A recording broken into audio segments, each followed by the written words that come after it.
So welcome guys to वेब3 मंत्र। तो कैसे हैं यार आप लोग।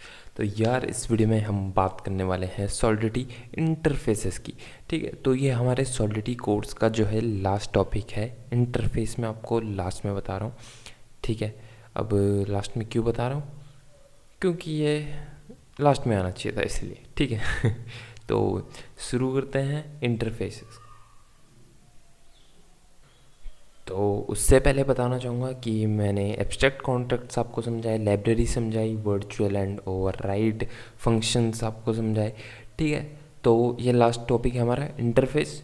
तो हमेशा की तरह सबसे पहले स्क्रीन पॉज करो, जो मैंने डेफिनेशन लिखी है वो पढ़ो और मैं भी आपको पढ़ के बताता हूँ। ठीक है, तो एक बार आप खुद से पढ़ो, मैं भी आपको बताता हूँ। मैं तो खैर कोड करके ही बताऊँगा आपको अच्छे से। ठीक है, पर बेसिकली पढ़ लो ऐसा एक बार। ठीक है, तो interfaces are similar to abstract contracts and are created using interface keyword. ठीक है, काफ़ी सिंपल है। इंटरफेस कीवर्ड के थ्रू हम इंटरफेसेस को बनाते हैं। ठीक है, following are the key characteristics of an interface.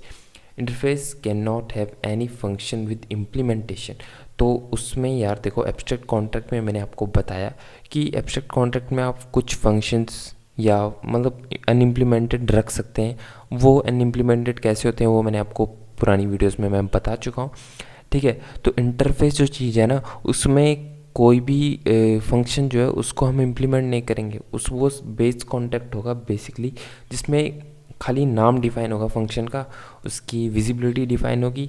ठीक है, और वो क्या रिटर्न करेगा ये डिफाइन होगा, और बाकी उसमें किसी भी फंक्शन में आप इम्प्लीमेंट नहीं कर पाओगे इंटरफेसेस में। ठीक है, तो ये ऐसा क्यों बनाया है, तो यार ये हमारे कोड को जो है ऑप्टिमाइज रखने के लिए, ठीक है, अच्छे से कोड को रखने के लिए ऐसी चीज़ों का बनाते हैं, जैसे कि एब्स्ट्रैक्ट कॉन्ट्रैक्ट बनाया है, इंटरफेसेस बनाया है। ठीक है, तो इनको हम ऐसा बेस कॉन्ट्रैक्ट यूज़ करते हैं। ठीक है, मेन कॉन्ट्रैक्ट से हटा के इन्हें लिखते हैं बेस कॉन्ट्रैक्ट में, फिर मेन कॉन्ट्रैक्ट में इनको इनहेरिट कराते हैं। ठीक है, तो इसलिए हम इनका यूज़ करते हैं। तो कुछ चीज़ें हैं यहाँ पे इंटरफेसेस के बारे में, वो पढ़ लो। Function of interface can have any ना okay can be only of external type. ठीक है, हाँ, तो ये बात याद रखना, फंक्शन जो होंगे हमारे इंटरफेस के वो खाली एक्सटर्नल टाइप के ही होंगे। ठीक है, हाँ, तीसरी चीज़, interface can not have constructor. ठीक है, कंस्ट्रक्टर इसमें हो नहीं सकता, क्योंकि बेसिकली इसमें हम स्टेट वेरिएबल तो रख ही नहीं पाएंगे, तो कंस्ट्रक्टर का काम क्या करेंगे। ठीक है, तो interface can not have state variables, बता दिया मैंने आपको। ठीक है, interface can have enum struct types. ठीक है, तो इनम और स्ट्रक्ट टाइप इंटरफेस में आप रख सकते हैं। ठीक है, लेकिन स्टेट वेरिएबल नहीं रख सकते। ठीक है, इतना आप समझ गए। लेकिन अगर आपको समझ नहीं आ रहा है ये स्टेट वेरिएबल क्या है या इनम और स्ट्रक्ट टाइप क्या है, तो आप प्लेलिस्ट को शुरू से देखिए यार, आपको सारा कुछ मैंने क्लियर किया है सॉलिडिटी में। ठीक है, तो यहाँ पे एग्जांपल दिया है, एग्जांपल देख लो। वैसे इसको देखने की ज़रूरत है नहीं, ये तो आपके नोट्स के लिए मैंने बनाया है। ठीक है, नोट्स में क्या करूँगा, पीडीएफ बना के इसका सारी वीडियोस के डिस्क्रिप्शन बॉक्स में लिंक दे दूँगा उसका। ठीक है, बहुत ही जल्दी। तो आते हैं अपने रीमिक्स कोड एडिटर में। अब मैं आ चुका हूँ यहाँ पे, बेसिक स्ट्रक्चर तैयार है। ठीक है, तो सबसे पहले क्या करते हैं, अपना इंटरफेस हम डिफाइन करेंगे इंटरफेस कीवर्ड के साथ। ठीक है, और उसके बाद उसका नाम दे देंगे, मैं दे दूँगा ऐसे बेस। ठीक है, अब यहाँ पे मैं एक चीज़ करके नहीं बताऊँगा। ठीक है, आप इनम और स्ट्रक्ट टाइप इसमें रख सकते हो। तो बेसिकली मैं जो आपको समझाऊँगा फंक्शन के साथ समझाऊँगा। ठीक है, तो यहाँ पे एक फंक्शन बनाएंगे हम। ठीक है, गेट नाम का एक फंक्शन बताते हैं, इसको मैं दूंगा। तो पब्लिक से नहीं देंगे हम, क्योंकि इसको हमें खाली एक्सटर्नल हम दे सकते हैं। ठीक है, खाली एक्सटर्नल।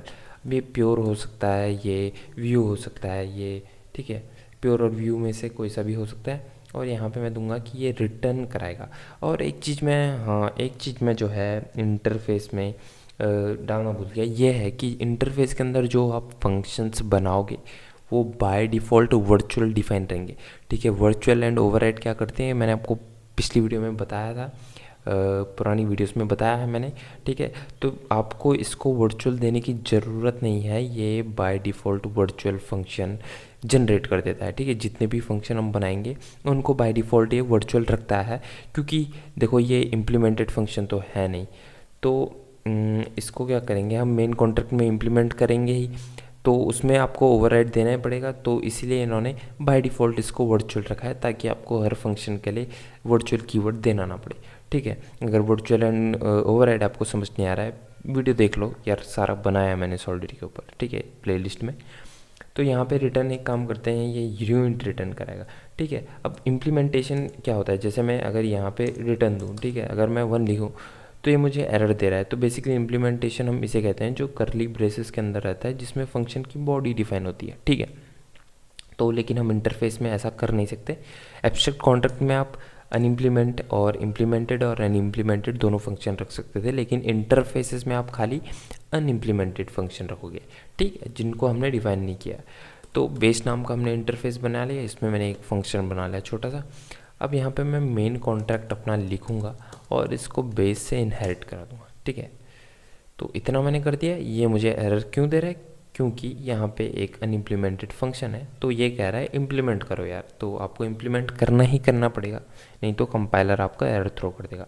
ठीक है, तो यहाँ पे मेरे को फंक्शन डिफाइन करना पड़ेगा सेम नाम से, क्योंकि हम उसे ओवरराइड कर रहे हैं। ठीक है, तो यहाँ पे अब आप यार विजिबिलिटी कुछ भी रख सकते हो, पब्लिक, इंटरनल, प्राइवेट, एक्सटर्नल। ठीक है, लेकिन मैं यहाँ पे पब्लिक रख रहा हूँ। अब यहाँ पे प्योर का आपको प्योर ही रखना पड़ेगा, इसको आप चेंज नहीं कर सकते, नहीं तो आपको एरर आ जाएगा।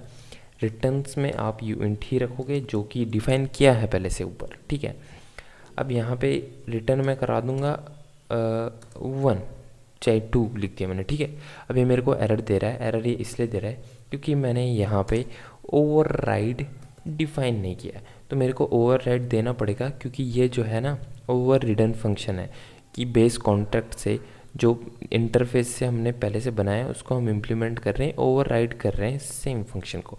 ठीक है, तो अगर आपको अभी भी वर्चुअल एंड ओवरराइड समझ नहीं आ रहा है, फिर आनी वीडियोस में देख लो। ठीक है, इसमें देखो वर्चुअल मैंने कहा है इंटरफेस में बाय डिफ़ॉल्ट रहता है। अगर मैं ऐसे वर्चुअल दूं तो अभी मुझे ये एक एरर नहीं दे रहा है। ठीक है, तो ये कह रहा है interface functions are implicitly virtual. ठीक है, तो बेसिकली जो इंटरफेस रहते हैं आप, ठीक है, उनमें जो फंक्शन आप डिफाइन करोगे वो पहले से बाय डिफ़ॉल्ट वर्चुअल रहेंगे, आपको कीवर्ड देने की ज़रूरत नहीं है। लेकिन जो मेन कॉन्ट्रैक्ट है उसमें आपको ओवरराइड देना पड़ेगा। ठीक है, क्योंकि हम ओवरराइड कर रहे हैं उसको। तो यार इंटरफेस में तो इतना ही था। अभी मैं अगर आपको डिप्लॉय करके बताऊं मेन कॉन्ट्रैक्ट जो है मेरा, तो यहाँ पे देखो, यहाँ पे मुझे रिटर्न में 2 मिल जाएगा। ठीक है, मेरे को मिल गया। तो बेसिकली यही काम था यार। जो इंटरफेस एब्स्ट्रैक्ट कॉन्ट्रैक्ट है हमारे, इनका काम होता है बेस लेवल बनाना। ठीक है, ये बेस लेवल बनाते हैं, बाकी चीज़ें हम पूरी मेन कॉन्ट्रैक्ट में डिफ़ाइन करते हैं। ठीक है, तो इतना ही था यार इस वीडियो में गाइस। तो ये तो लास्ट पार्ट है यार। ठीक है, लास्ट पार्ट नहीं बोल सकता मैं, हो सकता है मैं इसके बाद आपको एक और अच्छा सा ट्यूटोरियल दूं, लेकिन ये जो सॉलिडिटी का टॉपिक है ना, ये लास्ट टॉपिक है। सॉलिडिटी हमने पूरी समझ ली है, कंप्लीट कर ली है। ठीक है, इसके बाद मैं सोच रहा हूँ कि आपको एक ओपन जेपलिन जो कॉन्ट्रैक्ट्स हैं उनके थ्रू एक ERC20 टोकन बनाना आपको सिखाऊं कि कैसे बनता है। ठीक है, बेसिकली बाकी वीडियोस में आपने देखा होगा, उसमें क्या होता है, उसमें वो डायरेक्टली क्या करते हैं, ओपन जेपलिन से कोड इंपोर्ट कराते हैं, कॉन्ट्रैक्ट का इंपोर्ट कराते हैं और डायरेक्टली बनाते हैं। आपको पीछे क्या चल रहा है कि कोड में क्या लिखा है वो नहीं दिखाते, लेकिन मैं आपको पूरा समझाऊँगा उसमें। इसीलिए मैंने इसमें पहले सारे कंसेप्ट क्लियर किए हैं, interface, abstract, contract, virtual and override, मैंने सारा इन वीडियोस में क्लियर किया है। अब मैं अगर आपको ओपन जेपलिन के कॉन्ट्रैक्ट दिखाऊँ ना, आपको सारा समझ आ जाएगा A to Z। ठीक है, तो नेक्स्ट वीडियो मैं उसके ऊपर डालूंगा ERC20 टोकन बनाने के ऊपर। ठीक है, तो फिलहाल इस वीडियो में इतना ही था guys. Thank you for watching this video.